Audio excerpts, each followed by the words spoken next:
What is up, everybody? It is Life's Apprentice, and we're here with Clint from Tread Lightly Services. He's somewhat local here, about an hour and a half away from me, and he's coming and buying my little short 10-yard right here. And we're not selling this because we have to. He knows that we have it. He needs it. He offered me a good price, and it's going to help him out. And it's the only one. This is kind of our oddball, and I want to keep things consistent in my business. And he's going to be doing the same thing, just with the shorties. And he got this new Nedlands trailer. Well, it's new to him. You said this is a 2011? 2011 Nedlands trailer. I bought off a guy who bought it brand new. It's been a great trailer for him. He actually upgraded to a bigger trailer from Nedlands, and now he decided to sell it. I got the opportunity to get it. I upgraded from a PJ, and today we're just going to talk about all the little differences between, say, an entry-level trailer and a heavy-duty trailer. Alrighty. Now, this is something I've never seen.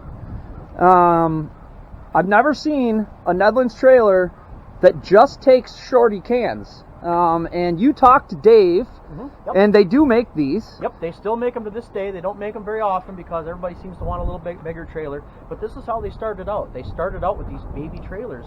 This was the market before anybody else made these. Made the roll-off trailer. This is what the market was, and this is what the size cans. They actually make a 10, an 8, and a 6, which I don't know. I've never seen a 6 or an 8. This is, the 10s are new to me, but that's what we're going to roll with because nobody's serving that market in our current market. I think that's a good idea, and we've actually done really well with the 10 yards since we started marketing them and advertising them. When we first started, this was the only 10 yard we had, and we had a hard time renting it, but one of the main reasons is because we weren't really marketing it. Right, exactly. And it comes down to a lot of guys have the 15s and 20s, and they are popular, but people will take a 10. People will say, hey, I only have XYZ. In fact, a lot of times they'll say, I only want a lesser can. They want that price point, and then they'll call you for a second pull. They're like, okay, we filled it. We want another one. We're so happy with this.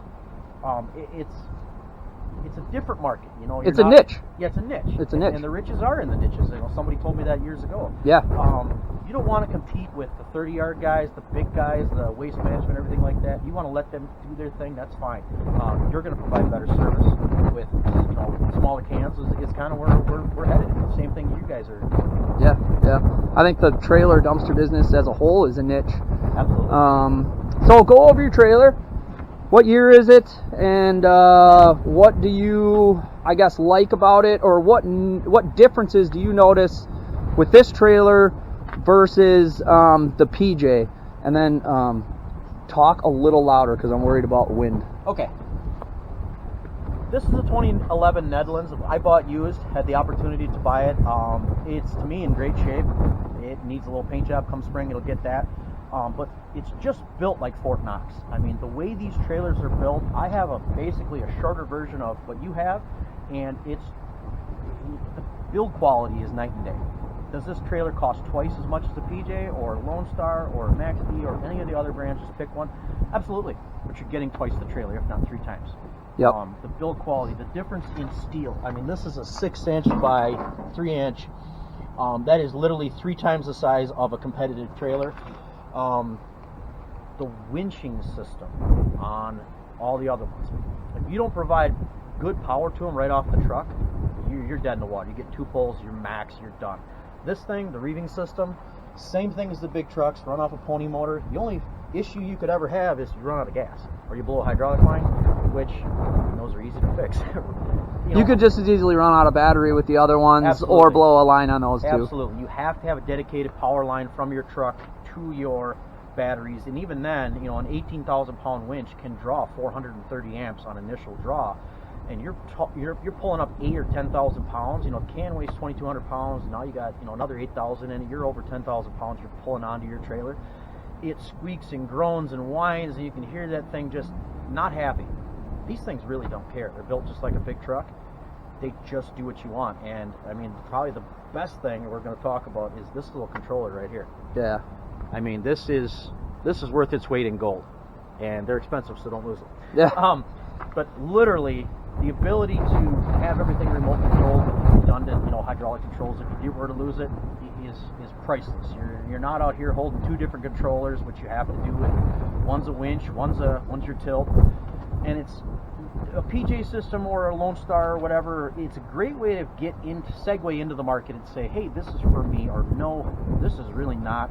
Sell the trailer, get out, or upgrade to the next one if this is for you.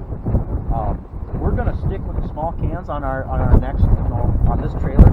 I'm super happy to have it, and I think we'll show you how it works and everything like that. I just think this has torsion axles, the other one has, just standard springs. They're just two different ways of doing it. Torsion axles are always considered to be a little more superior. Just the build quality, I mean, just the hinge system, this is built like a big truck. Yeah. Whereas they overbuild. I mean, these things are way overbuilt. On my PJ, it was one single little piano hinge here that on each side, and I just saw a video actually of a guy whose whole rack came off. The whole thing snapped off. It snapped off there and the two hinges. And he was at the dump and he had to have a loader push it back on. Again, it's a great starter set. I refer to it as the play school starter set. It's a great way to get into it. But if you're going to scale, if you're going to buy 8, 10, 12, 15, 30 dumpsters, could you do it with that? Yes. But you're going to wear out the trailer. The trailer's not going to last. This thing is 10, 11 years old right now. Yeah. And the first comment Justin made to me was, wow, this thing's in great shape. And this lived through a Michigan winter every single winter. Yep. Salt country. Salt, like non-stop. Even in Wisconsin, salt non-stop. Could it use a fresh paint job? Yeah. But it's in great shape. Mechanically, it just works. That's another thing that I'll bring up that Nedlands does with all their trailers that I don't think a lot of the competition does. Correct me if I'm wrong. These are not painted. They are powder coated. They have been forever. Nedlands, the last time I was there, Nedlands subs out the powder coating, but they've since built their own powder coating shop. So these are powder coated. That's why these things hold up and look so much better. I've seen guys with PJs and stuff like that are in rough shape like this, and they're from Texas. They don't have to deal with salt and snow and all that kind of stuff because these are powder coated. The thing is, just little build quality things, like look at the size of these pins right here. These pins are enormous. They're like 6 times the size of my other trailer. Inch and a half? Oh, at least. And the other ones were like half inch. Yeah. And the ability... Standard rail. Standard rail. That's another big one. We preach this. I know he preaches it. I preach it. Everybody else has said it. And I knew what I bought when I bought it. I knew I bought an oddball setup, but I couldn't afford to get into this right off the bat. In hindsight, it'd be great to say, hey, that's, let's go spend 30, 40, 50, 80 grand, 100 grand on a bunch of dumpsters and a brand new trailer. But there was a wait. I guess I'm a guy, I'm an impatient. I said, okay, let's go get this starter set. And it worked great if you use it yourself and understand the limitations of it. If you have a hired person that is going to be hard on it, you're going to break the other one. It's kind of made of matchsticks. I saw a guy who broke the rails right here. That is a function of, if you get all the way to the dumpster back here and you try to tip your rack because you're out of battery juice to try to get it on, or you get it all the way back, you can bend one of those axles because you just don't have the power to pull it up. Whereas this one is built like a big truck, you can leverage that area. With a PJ, you have to have this roller that's down there, you have to have it above here, otherwise you're going to break it from here back. This is the pivot point, even on a Nedlands. Yes. If you have a really heavy dumpster, you pull it up past this first roller, and this is your pivot point, even on a Nedlands. But these are solid. I've never heard or seen a one break. No. But still, on every trailer, over this support right here, is going to be your pivot point. And that's what we teach our drivers and what we've learned. It's with the best it. way to do it. It's the easiest on the trailer, the truck. If you were to tip up a can all the way on the end, let's say this can weighs 10, 12,000 pounds. Let's say somebody put a bunch of roofing in it, right to the top, overfill. You tip this up, you can actually take the weight off the truck, and the truck can start sliding. Yep.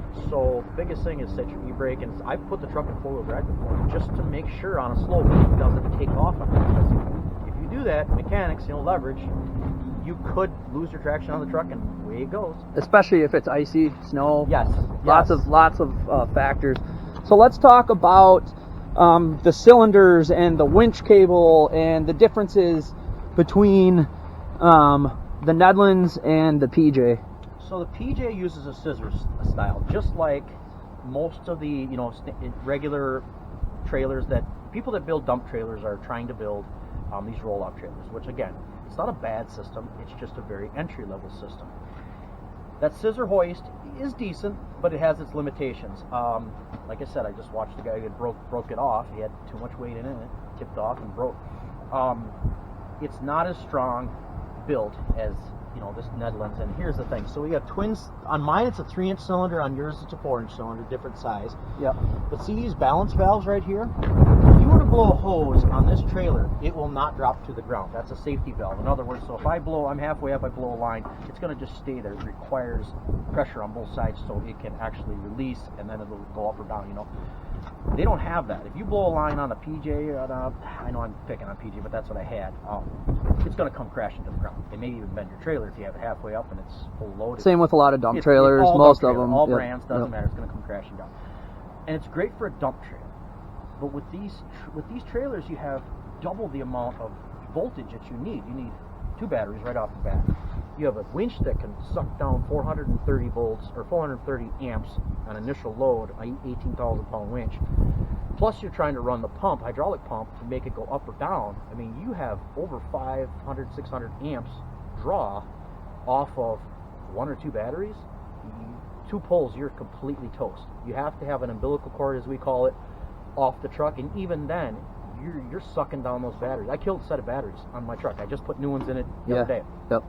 I don't have to worry about this. The reading cylinders are probably 3 times stronger, and a little Honda Pony motor. Plus the mechanical advantage. Yes. Not only are they stronger, but the mechanical advantage is giving you, I think, 2 or 3 to 1. Every time you double these winches around, that's why snatch blocks work so well on electric winch trailers, because you're doubling the amount of pull. Look at how many times this goes back and forth around these reeving cylinders. And you're doubling your pulling capacity with each one, right? Absolutely. So what is that, 4 or 5? I don't even know what it is. 3 to 5 times more pull just because of that system. Have you ever found a can you really can't pull on with this system? Only if they're buried in mud or really uneven. Yep. And it's not because we can't pull it on there, it's because it's so uneven that it doesn't want to stay on the rails.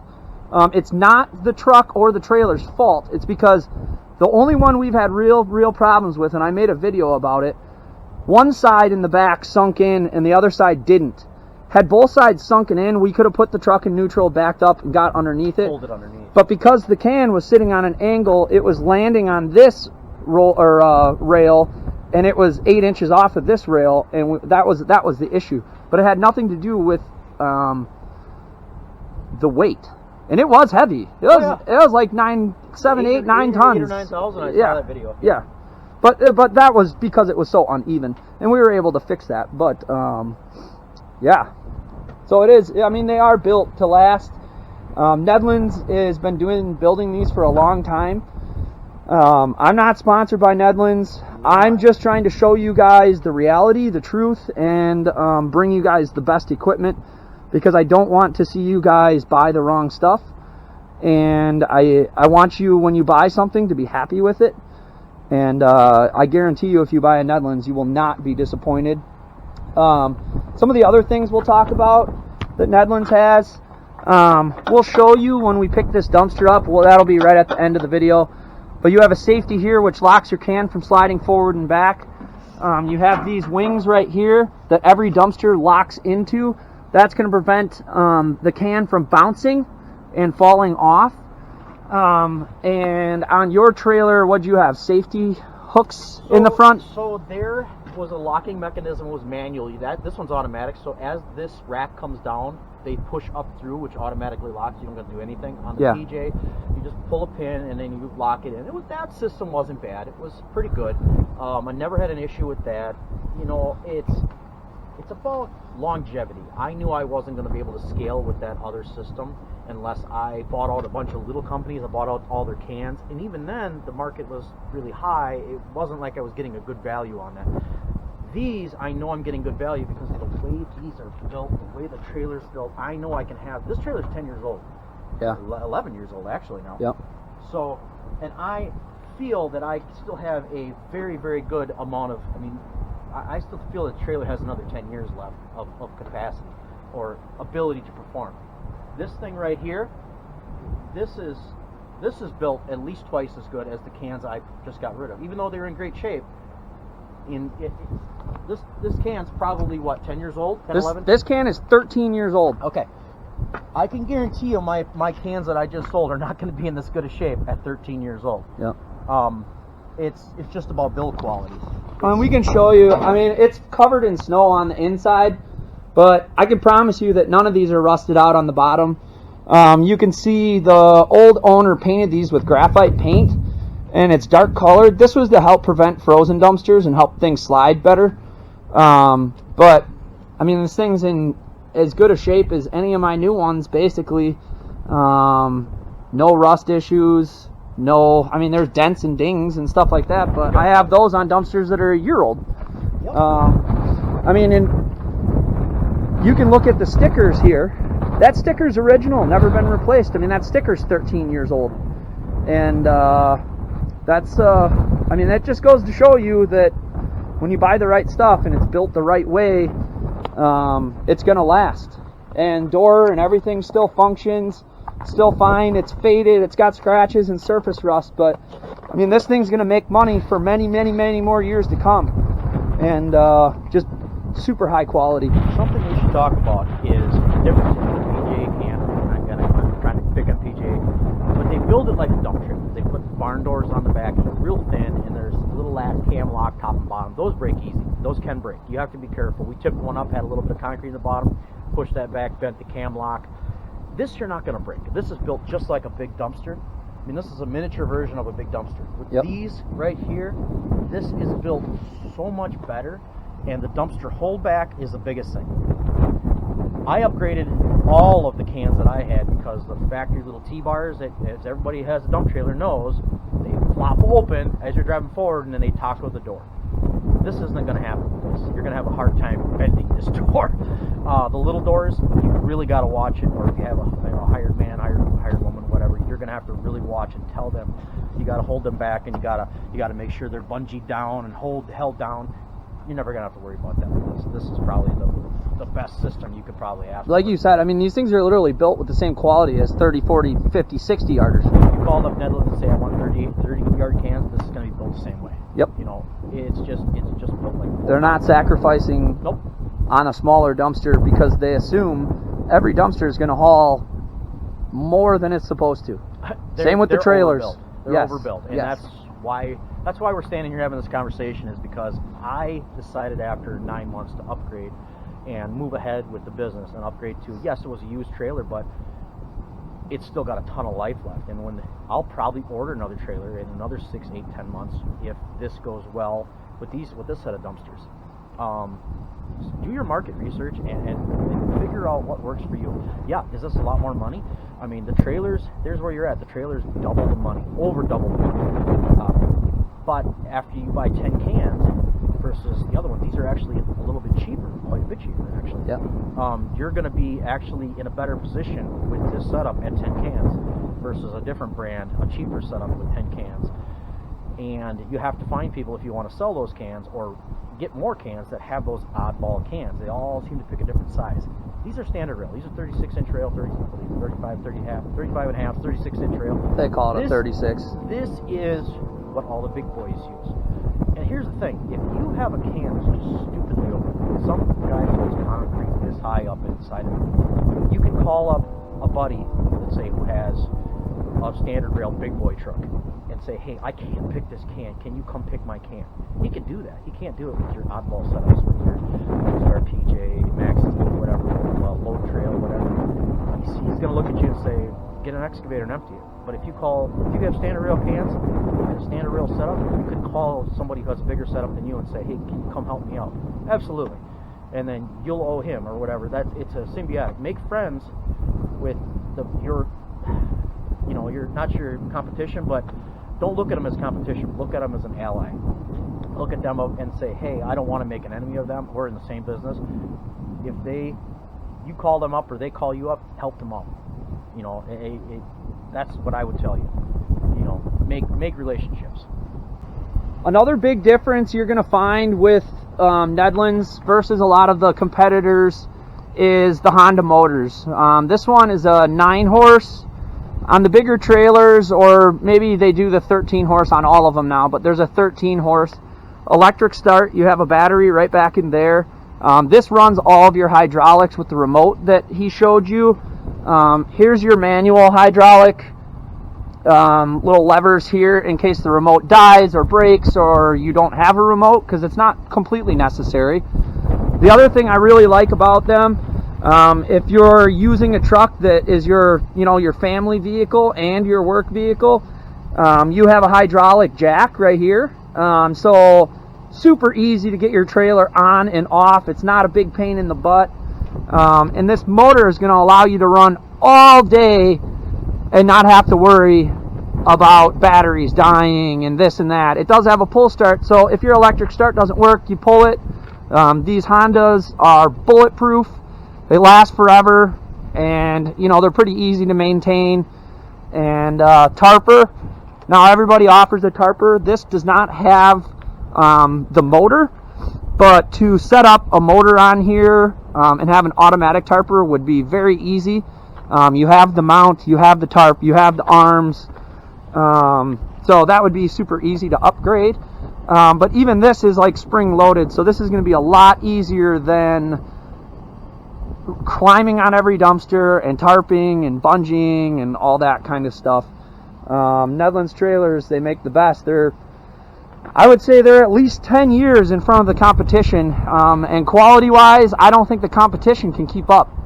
I just really don't. I don't think they'll be able to keep up quality wise. They're going to try, and they already are, but I don't think it's going to work in the long run. Netlands has been doing this for so long and is so far ahead of them that if the other companies come up with quality like this, you're going to be paying the same or more than a Netlands trailer costs today.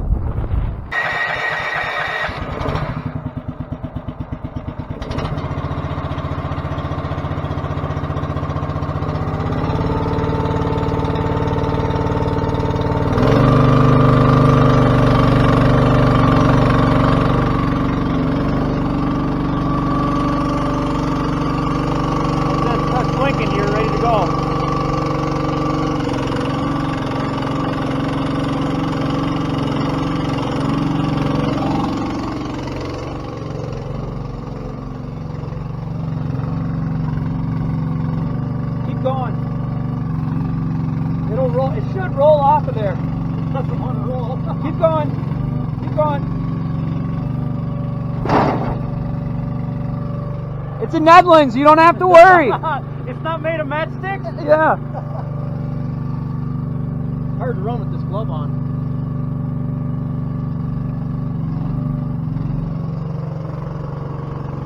Here you can see the reeving system. You have these 2 cylinders with the cable wrapped around. Oops, sorry. You're good.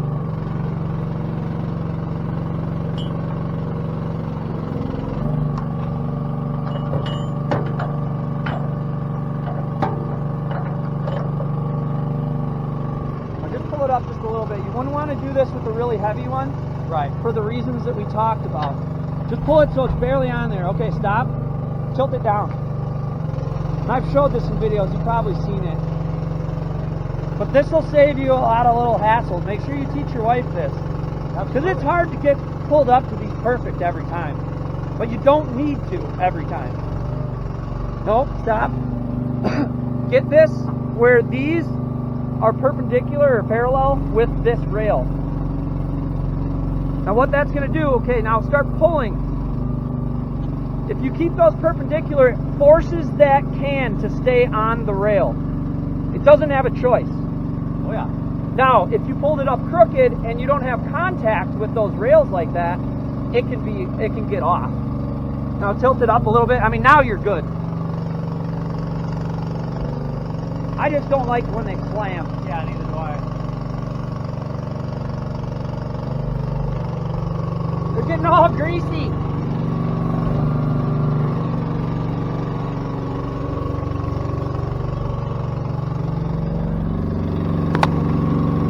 Watch how this locks in.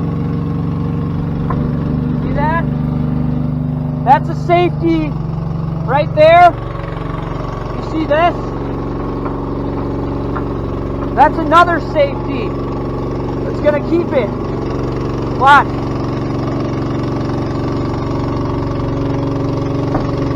Boom.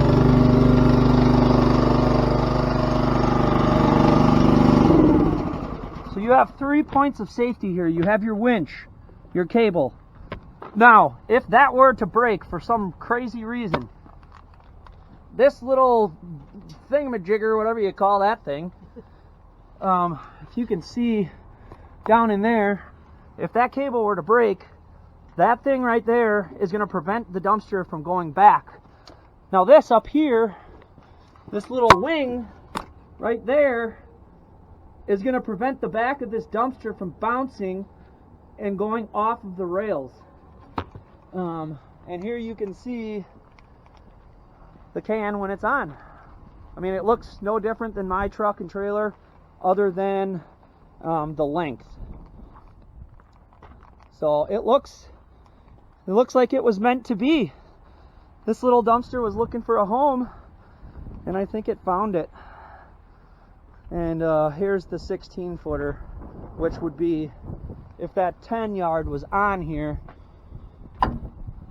you would have, the 10-yard would stop there, and this would be open, which is not a big deal. We've had no issues with it. The tarper sits on there just fine, even with our setup with the 10-yard, but it looks like it was meant to be. I think you're right. You kept it for a reason. Yeah, yeah. It was ready to come home on the little baby trailer. It's going to its new home. Well, we will see you. You've done good for us, and thank you.